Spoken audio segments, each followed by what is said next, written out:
दोस्तों, हम सभी हमारे जीवन में कुछ ना कुछ दान करते हैं। कभी भोजन, कभी वस्त्र और कभी धन।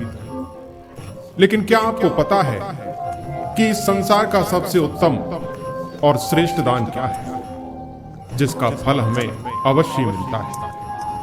दोस्तों, आज की इस कहानी में हम यही जानने की कोशिश करेंगे कि सबसे अच्छा दान क्या है। दोस्तों, ये कहानी बहुत ही ज्ञानवर्धक और जीवन का मार्गदर्शन करने वाली है, इसलिए कहानी के अंत तक बने रहें। दोस्तों, प्राचीन समय की बात। एक जंगल में एक नाग और नागिन का जोड़ा भोजन की तलाश में इधर उधर भटक रहा था।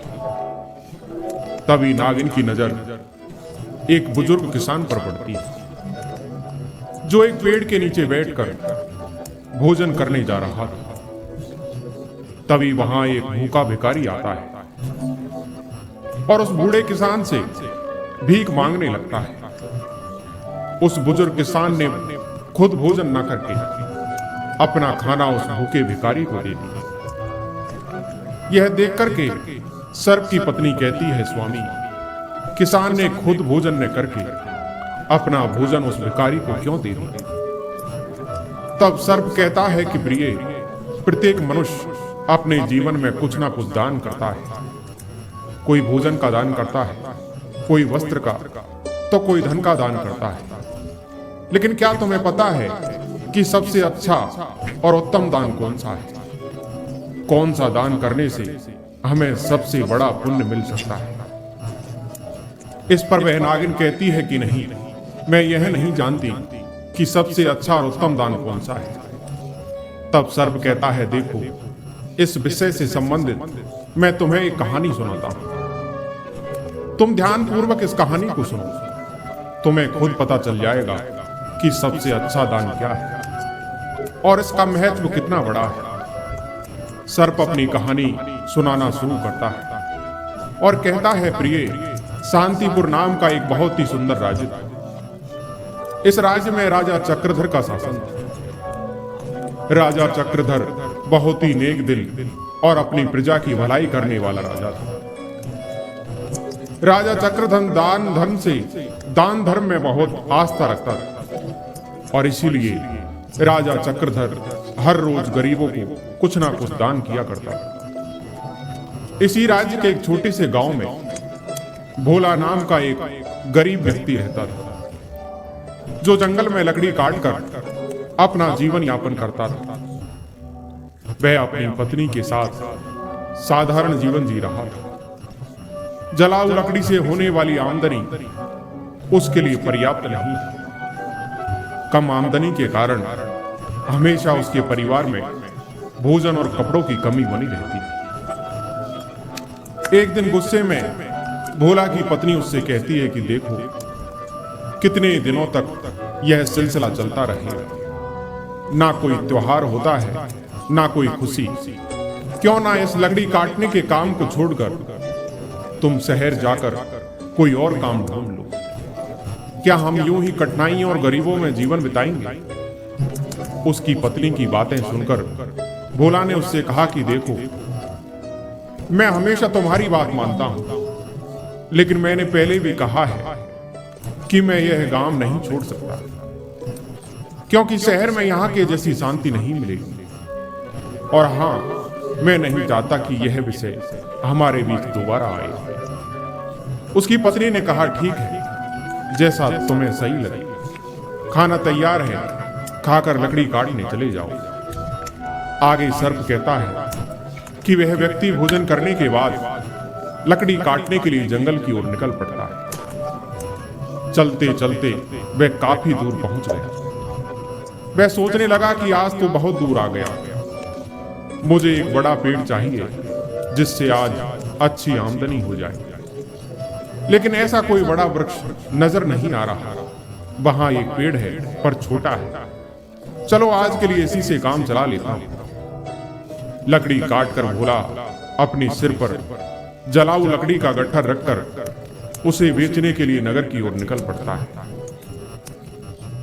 लेकिन नगर पहुंचने पर उसने देखा कि आज लकड़ी खरीदने वाला कोई नहीं। वह सोचने लगा कि क्या मुझे ये सारी लकड़ियां वापस घर ले जानी पड़ेगी। यही सब सोचकर भोला उस लकड़ी के गट्ठर को अपने सिर पर रखकर अपने घर की तरफ चल देता है। तभी रास्ते में एक पंडित जी ने उसे आवाज लगाई कि सुनो लकड़ी बेचने वाले, इधर आओ, यह लकड़ियां कितने की है? भोला ने कहा कि पंडित जी, आपको सारी लकड़ियां चाहिए या आधी?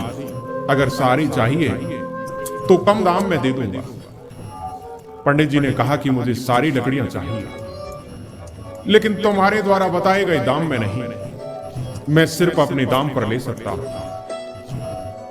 भोला ने थकान भरे स्वर में कहा, अरे पंडित जी, ऐसे तो फिर ये लकड़ियां बहुत सस्ती हो जाएंगी, लेकिन चलिए दे दीजिए, वैसे भी मैं थक चुका हूं। पंडित जी ने 30 रुपए देते हुए कहा कि यह लो और लकड़ियां यहां रख दो। वैसे तुम भूखे लग रहे हो, क्या कुछ खाना खाओगे? सब तैयार है, खाना खाकर ही जाना। भोला बोला कि मुझे भूख तो बहुत लगी है, लेकिन अगर मैं खाना खाऊंगा तो आपके लिए खाना नहीं बचेगा, इसलिए रहने दीजिए, मैं घर जाकर खा लूंगा। पंडित जी मुस्कुराते हुए बोले, चिंता मत करो, यहां इतना खाना है कि 20 लोग और खा सकते हैं। जब भी भूख लगे यहां आकर खाना खा लिया करो। भोला ने पूछा कि क्या आप हमेशा ही सबको ऐसे ही खाना खिलाते हैं? पंडित जी ने उत्तर दिया कि जब तक परमात्मा ने मुझ पर कृपा बना रखी है, तब तक मैं यह करता रहूंगा, यह सब उनकी मर्जी है। भोला ने कहा कि ठीक है, तो मैं आज खाना यहीं खा लेता हूं। भोला ने पंडित जी के घर पर भर पेट भोजन किया और धन्यवाद देते हुए बोला, पंडित जी, आप बहुत ही दयालु और नेक दिल इंसान हैं। ऐसा अच्छा काम करने में मैं तुम्हारी आपकी क्या मदद करना चाहता हूं। आज से मैं आपको रोज लकड़ियां 30 रुपए में ही दे दिया करूंगा। आगे सर्प कहता है, देखो भोला, पंडित जी के यहाँ भोजन करके सारी लकड़ियां पंडित को 30 रुपए में देकर अपने घर की ओर निकल गया। उसकी पत्नी ने पूछा कि आज घर आने में इतनी देर क्यों हो गई? क्या आज लकड़ियों का अच्छा सौदा मिल गया? भोला ने उत्तर दिया, देखो, आज सौदा अच्छा तो नहीं था, आज केवल 30 रुपए ही मिले। ये लो। उसकी पत्नी ने आश्चर्य से पूछा, क्या सच में तुम मुझे केवल 30 रुपए दे रहे हो?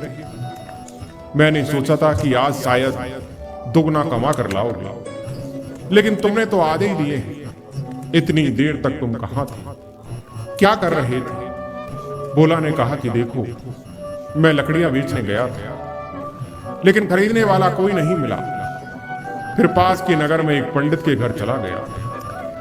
उनके यहां जो भी जाता है वह उससे प्यार से भोजन कराते हैं। ऐसे लोगों के लिए हमें कुछ करना चाहिए। उसकी पत्नी ने पूछा कि हमेशा खाना खिलाते हैं, फिर तो वह बहुत अमीर होंगे, नहीं तो इतने लोगों को खाना कैसे खिलाते हैं? और तुमने उनकी मदद कैसे की? भोला ने कहा कि वे उतने अमीर नहीं हैं जितना तुम सोच रही हो। वह एक अच्छी भावना रखते हैं और उस नगर के मंदिर के पुजारी हैं। मैंने उनकी मदद के लिए कहा कि मैं उनके लिए हमेशा लकड़ियां 30 रुपए में ही काट कर दे दिया करूंगा। उसकी पत्नी ने कहा कि क्या हमें घर चलाने के लिए इतना काफी है?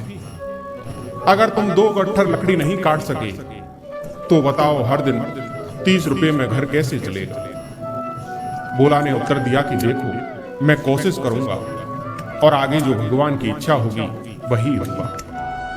आज मैंने उनके घर खाना खाया है, एक दिन तुम्हें भी वहां ले चलूंगा। इसके बाद भोला रोज जंगल में जलाऊ लकड़ी काटता और अपने वादे के मुताबिक पंडित जी को सिर्फ 30 रुपए में ही बेच दिया करता था। एक दिन पंडित जी भोजन करने बैठे ही थे कि बाहर से आवाज आई, पंडित जी, लकड़ी लेकर आया हूं, यहां आकर लकड़ियां ले लीजिए ताकि मैं जा सकूं। पंडित जी ने बाहर आकर कहा कि भोला, आज मैं तुम्हें 30 रुपए नहीं दे सकता, तुम अपनी लकड़ियां वापस ले जाओ। भोला ने कहा कि पंडित जी, पैसे कल दे देना, लेकिन लकड़ियां यहीं छोड़ूंगा, मुझे बहुत भूख भी लगी है। क्या आप मुझे भोजन दे सकते हैं? वैसे भी आप सबको खिलाते हैं। पंडित जी ने मुस्कुराते हुए कहा, क्यों नहीं, पहले अपने हाथ पैर धो लो, तब तक मैं भोजन की व्यवस्था करता हूं। पंडित जी रसोई में गए। पंडितानी बोली कि आपने ऐसा वादा क्यों किया? हमारे घर में खाने के लिए कुछ भी नहीं बचा है, उस भोजन के जो मैंने अभी आपको परोसा है। इस समय हम भोला को कैसे खिलाएंगे? सारा खाना खत्म हो चुका है। क्या आपको यह नहीं पता? पंडित जी बोले, अरे इसमें कौन सी बड़ी बात हो गई? तुमने जो खाना परोसा है वह भोला के लिए पर्याप्त है। मैं सोच रहा हूं कि आज उपवास कर लूं। पंडित की पत्नी बोली, मुझे बताओ कि तुम ऐसा कितनी बार करोगे? जब हमारे पास खुद के लिए ही पर्याप्त भोजन नहीं है तो दूसरों के लिए इतना सब क्यों करते हो? यह सब कहां से आएगा? पंडित बोला कि ईश्वर सब कुछ देते हैं, पहले भोला को भोजन परोस दो। उस दिन भी भोला पंडित जी के यहाँ भोजन करके घर लौट आए। आगे सर्प कहता है कि रोज की तरह एक दिन भोला लकड़ी काटने जंगल गया। उसने सोचा कि जंगल के किनारे के सारे सूखे पेड़ तो मैं पहले ही काट चुका हूं, अब तो बचे हैं वह एक हरे पेड़ है। जंगल के अंदर जाना थोड़ा मुश्किल लग रहा है, मैं इससे पहले कभी इतना अंदर नहीं गया। यहां जंगली जानवर भी हो सकते हैं, अगर मुझे कुछ हो गया तो मेरे बच्चों का क्या होगा? यह सोचकर वह जंगल के भीतर डरते डरते चला गया। वह काफी दूर निकल गया, लेकिन उसे कोई उपयुक्त पेड़ नहीं मिला। अचानक उसे एक बड़ा पेड़ दिखा। उसने सोचा कि यह शाखा तो काफी मजबूत है, इसे ही काट लेता हूं, 3 गट्ठर बन जाएंगे। पहले ही बहुत देर हो चुकी है। यह सोचकर भोला उस पेड़ पर चढ़ गया और उसे काटने लगा। शाखा बहुत बड़ी थी, इसलिए काटने के बाद वह बगल के पेड़ और एक छोटे टीले के पास गिर गया। तभी अचानक से वहां एक साधु प्रकट हुए और बोले, मेरी तपस्या किसने भंग की है? वह साधु क्रोध से भरे हुए और बोले, मैं तुम्हें श्राप देता हूं कि तुम कुत्ते बन जाओ। यह सुनकर भोला घबरा गया और बोला, महाराज मुझे माफ कर दीजिए, मुझे नहीं पता था कि आप यहां तपस्या कर रहे हैं। साधु बोले कि यहां मैं बरसों से तपस्या कर रहा हूं, तुमने मेरी तपस्या तोड़ी है, इसलिए तुम इस पाप के भागीदार हो। भोला ने विनती की कि महाराज मैं रोज लकड़ियां काटने आता हूं और उन्हें बेचकर अपनी आजीविका चलाता हूं। मैंने जानबूझकर ऐसा नहीं किया, कृपया इस श्राप को वापस ले लीजिए। यह सुनकर साधु का गुस्सा थोड़ा शांत हुआ। साधु भोला से बोले कि मैंने जो श्राप तुम्हें दिया है इसे वापस लेना तो संभव नहीं है, लेकिन एक उपाय है जिससे तुम इस श्राप से मुक्त हो सकते हो। भोला ने पूछा कि महाराज मुझे उपाय बताइए, मैं इस श्राप से कैसे मुक्त हो सकता हूं?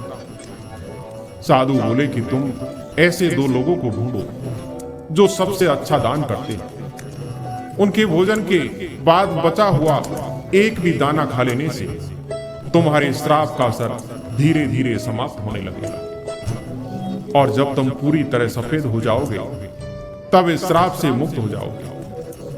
भोला ने रोते हुए कहा कि महाराज मैं अपनी पत्नी का सहारा हूं, लकड़ियां बेचकर जो पैसे लाता हूं उसी से हमारा गुजारा होता है। अब मैं कुत्ता बन गया हूं तो मेरा अब क्या होगा? साधु बोले, चिंता मत करो, ईश्वर मदद करेंगे। जब तुम्हारा श्राप टूटेगा तब तुम्हारा जीवन सुखी हो जाएगा, धन्य धान से भरा होगा और तुम्हें हर कष्ट से मुक्ति मिलेगी। इतना कहते हुए साधु वहां से चले गए। अब भोला साधु के श्राप के कारण कुत्ते में बदल चुका था। इसके बाद भोला श्राप से छुटकारा पाने के लिए यात्रा पर निकल पड़ता है। वह सोचने लगा कि महात्मा जी ने मुझसे कहा है कि ऐसे 2 लोगों को ढूंढो जो सबसे अच्छा दान करते हो। सबसे अच्छा दान देने वाले कहां मिलेंगे? मेरी समझ में कुछ भी नहीं आ रहा। फिर भोला को पंडित जी की याद आई। कि पंडित जी बड़े ही उदार और नेक दिल व्यक्ति हैं। अब मैं सबसे पहले उन्हीं के पास जाता हूं। भोला कुत्ते के रूप में पंडित जी के घर पहुंचता है। पंडित जी कह रहे थे कि आज मैंने बिना किसी बाधा के सभी मेहमानों को भोजन खिला पाया। यह सब भगवान की कृपा है। पंडित जी के भोजन कर लेने के बाद उसकी पत्नी ने बचे हुए भोजन को बाहर फेंक दिया। भोला कुत्ते के रूप में वहां बैठा हुआ था और पंडित जी के बचे हुए भोजन को खा लिया। खाना खाते ही उसका आधा शरीर सफेद हो गया। यह देखकर भोला बहुत खुश हुआ और कहने लगा, मुझे पता था कि पंडित जी बहुत ही दयालु व्यक्ति हैं। अब मुझे आधे श्राप से तो मुक्ति मिल गई, लेकिन पूरी तरह मुक्त होने के लिए मुझे किसी और को ढूंढना होगा। यह सोचते हुए भोला वहां से आगे बढ़ता है कि अगर मैं श्राप से मुक्त हो गया तो मैं सुख समृद्धि और शांति के साथ जीवन बिताऊंगा। इतना कहकर भोला दूसरे व्यक्ति की तलाश में निकल पड़ता है। एक दिन भोला एक युवक को हल जोतते हुए देखता है। भोला कुत्ते के रूप में वहीं बैठ जाता है। तभी रामू नाम का एक व्यक्ति वहां से गाय लेकर जाता है। वह युवक उससे पूछता है कि भाई, ये गाय कहां से लाए हो? रामू कहता है, भाई सेठ हजारीमल गरीब लोगों को गाय दान कर रहे हैं। वो बहुत ही नेक इंसान है। उन्होंने ही मुझे यह गाय दान की है। ऐसे व्यक्ति को आशीर्वाद मिलना चाहिए। यह सुनकर भोला सोचता है कि मुझे उस सेठ के घर पहुंचना चाहिए। आज मुझे श्राप से मुक्ति मिल जाएगी। यह सेठ भी पंडित जी के जैसे ही दयालु होंगे। अब देखता हूं वह कब भोजन करते हैं। कुत्ता बना भोला वहां बहुत देर तक इंतजार करता है। उस सेठ ने जब भोजन किया और पत्तल को बाहर फेंक दिया तो भोला उस पत्तल से बचा हुआ खाना खा लेता है। लेकिन यह देखकर वह हैरान रह जाता है और सोचता है कि मेरे शरीर का रंग क्यों नहीं बदला। इस सेठ ने तो गरीब लोगों को गाय का दान भी किया था, फिर भी यह क्यों नहीं हुआ? मुझे कुछ समझ नहीं आ रहा। भोला उस गांव से निकल रहा था, तभी उसने दो लोगों को बातचीत करते हुए सुना। पहला युवक बोला कि अरे भाई, आज सेठ हजारीमल ने फिर गाय का दान किया है। दूसरा युवक बोला कि वह चाहे कितनी भी बड़ा दानी दिखे, लेकिन हमेशा नगर के बाहर वालों को ही बुलाकर दान करता है। उसकी सारी गायें 2 महीने से ज्यादा दूध नहीं देती। वह युवक चौंक कर बोला, क्या अगर वह ऐसा करता है तो उसे अवश्य पाप लगेगा। हमारे राजा की तरह कोई और नहीं कर सकता। वह एक महान दानी है। 1 हफ्ते से खाना बांट रहे हैं और कल आखिरी दिन अन्न दान के साथ वस्त्र दान भी करेंगे। राजा खुद वहां सबके साथ 1 हफ्ते से खाना खा रहे हैं। कभी उनके जैसा परोपकारी देखा है? और यह तो कुछ भी नहीं। उन्होंने हमारे नगर में अच्छी सड़कें बनवाई हैं, हर जगह तालाब खुदवा दिए हैं। सच में उन्होंने हमारे लिए बहुत कुछ किया है। ऐसा धर्मात्मा मैंने कभी नहीं देखा। यह बातें सुनकर भोला बहुत खुश हुआ। उसके मन में विचार आया कि चलो अब तो तय है कि मुझे मेरे श्राप से मुक्ति मिल ही जाएगी। राजा महल के बजाय लोगों के साथ खाना खा रहे हैं। इस अवसर का लाभ उठाना चाहिए। अगले ही दिन भोला उस जगह पर पहुंच गया जहां राजा खाना देता था। वहां उसने गरीब लोगों को राजा को कपड़े बांटते हुए देखा। वह सोचने लगा कि राजा कितने अच्छे हैं। वह खाना देने के साथ साथ सभी लोगों को कपड़े भी दे रहे हैं। मैं जिस दूसरे आदमी को ढूंढ रहा था, अवश्य यह वही राजा है।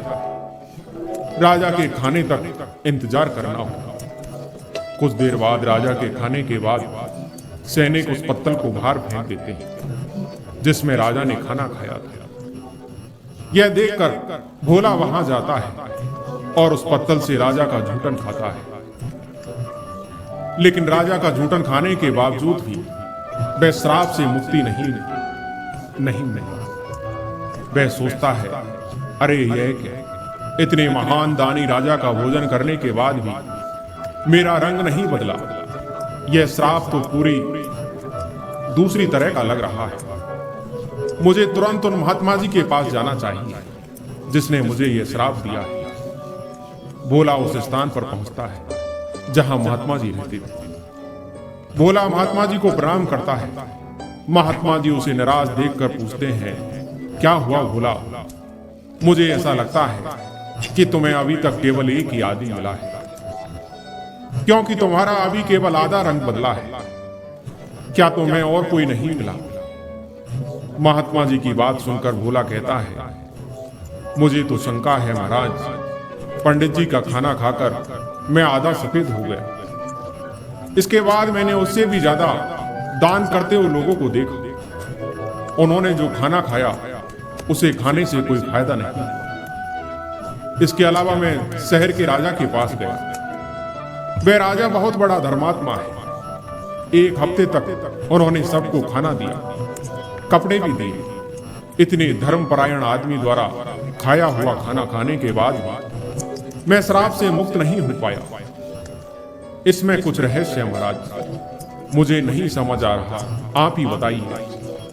फिर महात्मा जी ने उससे कहा कि तुमने जितने को भी देखा उनमें से किसी के भी द्वारा दिया गया दान सच्चा दान नहीं था।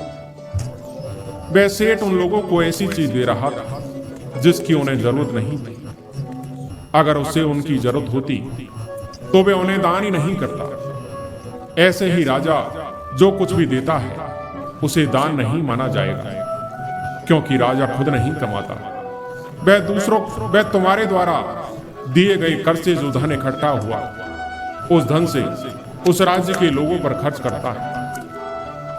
कल के दान में भोजन और वस्त्र तुम्हारे कर के रूप में ही दिए गए, इसलिए उसे दान नहीं माना जाएगा। यह लोगों का पैसा है और लोगों पर खर्च कर रहा है। इसमें राजा का दान कहां है? इसलिए राजा द्वारा किया गया दान नहीं माना जाएगा। वह सिर्फ लोगों का पैसा लोगों पर खर्च कर रहा है। ऐसे में राजा के भोजन का तुम्हारे श्राप पर कोई असर नहीं हो सकता। समझ लो, सही दान वही था जो पंडित ने भूखे को भोजन देकर किया। भले ही उन्होंने खुद नहीं खाया, लेकिन उनका दान सबसे श्रेष्ठ था। इसलिए तुम्हें और प्रयास करना होगा। तुम अपने श्राप से मुक्ति के करीब हो। अब भोला महात्मा जी की बात समझ चुका था। वह महात्मा जी को प्रणाम करके उदास मन से वहां से चल पड़ा। उसने सोचा कितनी दूर आ गया, बहुत भूख लगी है, अच्छा होगा कि पास में कुछ खाने को मिल जाए। तभी उसने देखा कि एक किसान घड़े में पानी लेकर जा रहा था। पास में खड़े दो युवक आपस में बातें कर रहे थे। वो कह रहे थे कि उस किसान को देख रहे हैं, वह रोज इस धूप में इस पानी से भरे मटके से यहां से गुजरने वाले को पानी पिलाता है। वह बूढ़ा आदमी 80 साल से अधिक का लगता है, पर फिर भी उसका काम काबिले तारीफ है। बूढ़ा आदमी जो खाना लाया था उसे निकाल कर खाने लगता है। तभी भूख से व्याकुल भोला बूढ़े आदमी के पास जाता है।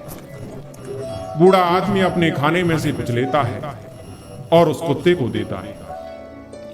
भोला उस खाने को खाते ही श्राप से मुक्त होकर आदमी बन जाता है।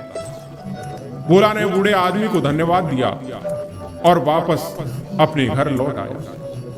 आगे सर्प कहता है कि देखो, दान कभी भी छोटा या बड़ा नहीं होता। दान दूसरों की भूख मिटाने वाले पंडित जी और प्यास बुझाने वाले उस आदमी जैसा होता है। सबसे अच्छा दान खुद के बजाय दूसरों की मदद करना होता है। ऐसे ही चलते चलते भोला अपनी पत्नी के पास गांव पहुंच जाता है और खुशी से रहने लगता है। आगे सर्प कहता है कि उधर पंडित जी ने इतने दान कर दिया था कि उसकी आर्थिक स्थिति खराब हो चुकी थी।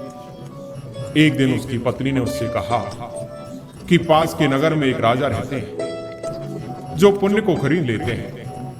आप उनके पास जाकर अपना कुछ पुण्य बेचकर पैसे ले आओ ताकि हमारा काम चल सके। पंडित ने पहले तो मना कर दिया, लेकिन पत्नी के बार बार कहने पर वह जाने को तैयार हो गया। उसकी पत्नी ने उसके खाने के लिए 4 रोटियां बनाकर दी। पंडित राजा को अपना पुण्य बेचने अपने घर से चल पड़ा। जब वह नगर के समीप पहुंचा तो उसने एक तालाब देखा। वहां स्नान आदि कर्मों से निवृत्त होकर वह रोटियां खाने के लिए बैठा ही था कि एक कुतिया उसके सामने आ गया। कुतिया ने जंगल में बच्चों को जन्म दिया था और 3 दिन से कुतिया और उसके बच्चे भूखे थे। भारी बारिश के कारण वह बच्चों को छोड़कर कहीं जा भी नहीं सकती थी। पंडित जी ने उस कुतिया को भूखा देखा तो अपने भोजन में से एक रोटी उसे दे दी, जिसे कुतिया ने खा लिया। फिर उसने दूसरी रोटी दी, जिसे कुतिया ने खा लिया। इस तरह पंडित जी ने एक एक करके अपनी 4 रोटियां उस कुतिया को खिला दी। कुतिया तृप्त हो गई, लेकिन पंडित खुद भूखा रह गया और वहां से राजा के महल को चल पड़ा। पंडित राजा के पास पहुंचा और कहा कि महाराज, मैं अपना पुण्य बेचना चाहता हूं। राजा ने कहा कि आप दोपहर के बाद आना, हम तुम्हारा पुण्य जरूर खरीदेंगे। राजा ने अपनी पत्नी से पूछा कि एक पंडित यहां आया है जो अपना पुण्य बेचना चाहता है। तुम्हारे अनुसार उसके पुण्य में से कौन सा पुण्य सबसे बड़ा है जिसे मैं खरीद लूं? पत्नी ने कहा कि जो आज उसने जंगल में 3 बच्चों वाली कुतिया को रोटी खिलाकर कमाया है, वही पुण्य अच्छा है। रानी की यह बात सुनकर राजा पंडित के पास गया और बोला कि पंडित जी, आप कौन सा पुण्य मुझे दोगे? पंडित बोला, आप कौन सा पुण्य लेना चाहोगे? राजा ने कहा कि आज आपने जो यज्ञ किया है, हम उसी का पुण्य लेना चाहेंगे। पंडित बोला कि महाराज, मैंने तो आज कोई यज्ञ नहीं किया। मेरे पास इतना धन कहां कि मैं यज्ञ कर सकूं। राजा ने उत्तर दिया कि आपने आज तालाब किनारे एक भूखी कुतिया को 4 रोटियां खिलाई, हम वही पुण्य खरीदना चाहते हैं। पंडित ने पूछा कि महाराज, उस समय तो वहां कोई नहीं था, फिर आपको कैसे मालूम हुआ कि मैंने कुतिया को रोटी खिलाई? राजा बोला कि पंडित जी, मेरी पत्नी पतिव्रता है, उसी ने मुझे यह सब बातें बताई। पंडित ने कहा कि बहुत अच्छा, ले लीजिए, लेकिन इसका मूल्य क्या दोगे? राजा ने कहा कि आपकी रोटी जितने वजन की थी, मैं उतने ही वजन के हीरे मोती तोल कर दूंगा। पंडित ने अपनी सहमति दे दी। राजा ने अंदाज से उतने ही वजन की 4 रोटियां बनवाई। राजा ने 4 रोटियों के वजन की बराबरी के लिए तराजू में हीरे और मोती रखवा दी, लेकिन जितने भी रत्न रखे गए, रोटी वाला पंडला ऊपर नहीं उठ पाया। राजा ने कहा कि और रत्न लेकर आओ। जब पंडित ने अपने पुण्य का ऐसा प्रभाव देखा तो उसकी आंखें खुल गई। उसने कहा कि महाराज, मैं अब यह पुण्य नहीं बेचूंगा। राजा बोला कि जैसी आपकी इच्छा।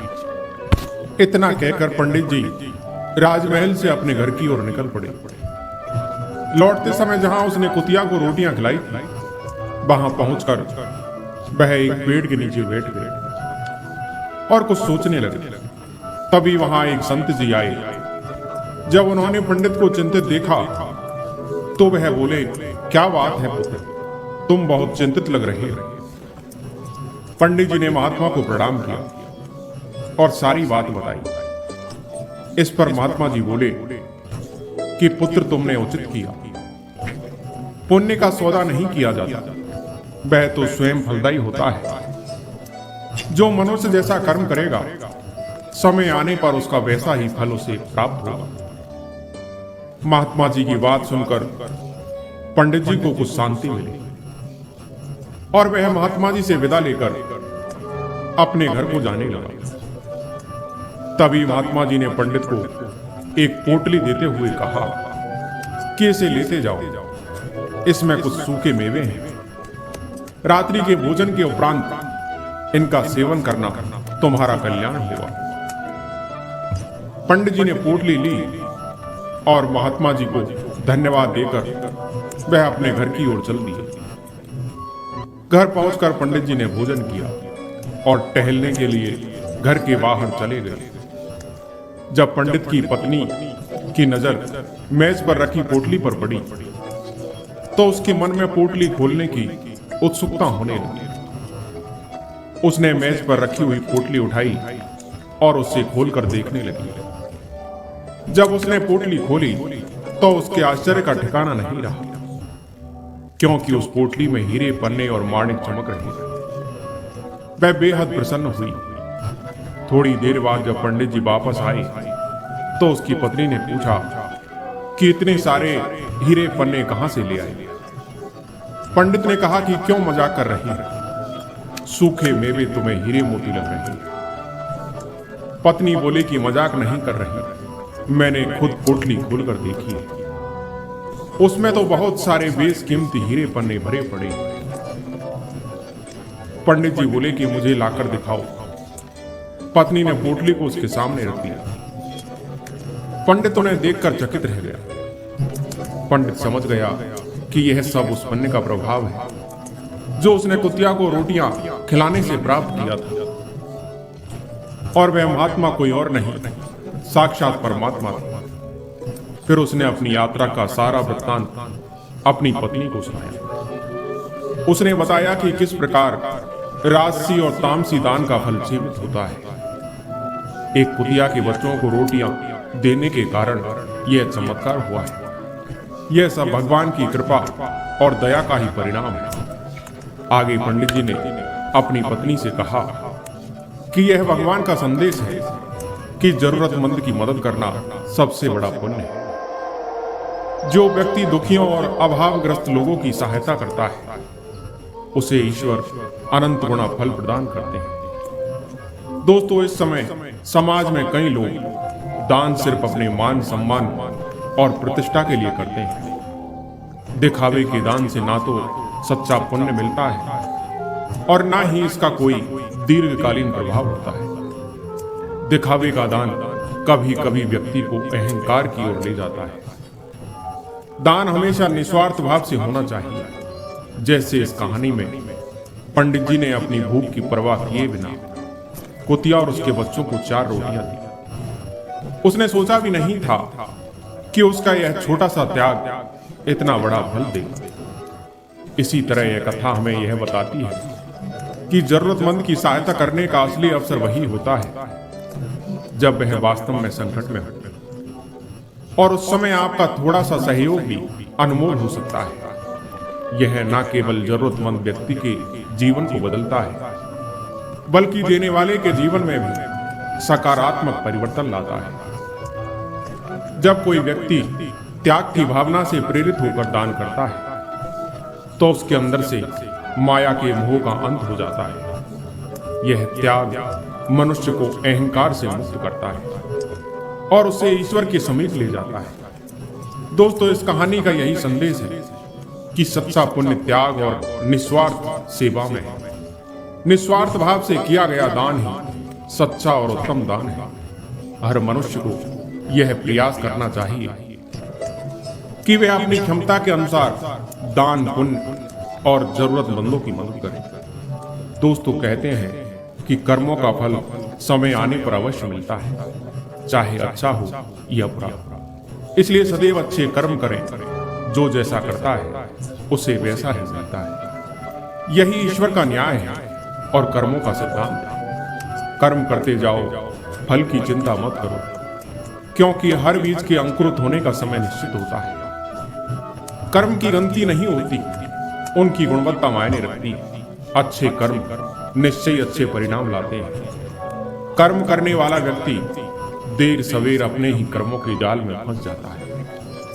कर्म इंसान का असली परिचय है, क्योंकि शब्दों से कोई भी झूठ बोल सकता है, लेकिन कर्म कभी धोखा नहीं देते। संसार में सबसे न्यायप्रिय कोई है तो वह है कर्म। यह ना तो दोस्त देखता है और ना दुश्मन, बस फल देता है।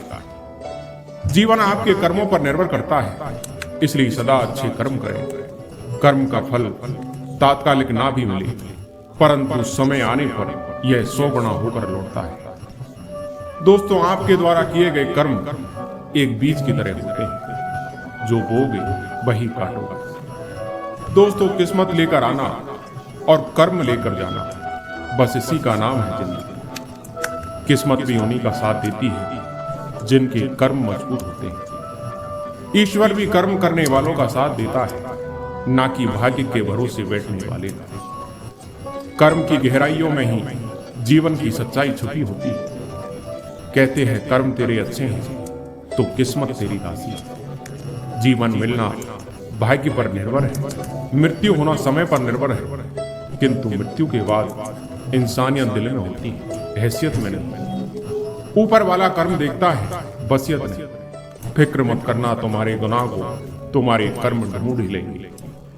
पक्षी जिंदा रहने के लिए चींटी को खाता है, और जब पक्षी मर जाते हैं तब चींटी उन्हें खाती है। वैसे एक पेड़ से हजारों माचिस की तिल्ली बनाई जाती है, लेकिन एक ही माचिस की तिल्ली काफी होती है हजारों पेड़ों को जलाने के लिए। जैसे जिसकी सोच वैसे उसके कर्म, जैसे जिसके कर्म वैसे उसके फल। दोस्तों, मुझे सुनने के लिए धन्यवाद। आज की कहानी यहीं समाप्त होती है। मैं उम्मीद करता हूं कि ये कहानी आपको जरूर पसंद आई होगी। कहानी पसंद आई हो तो हमारे वीडियो को लाइक और सब्सक्राइब जरूर करें। धन्यवाद।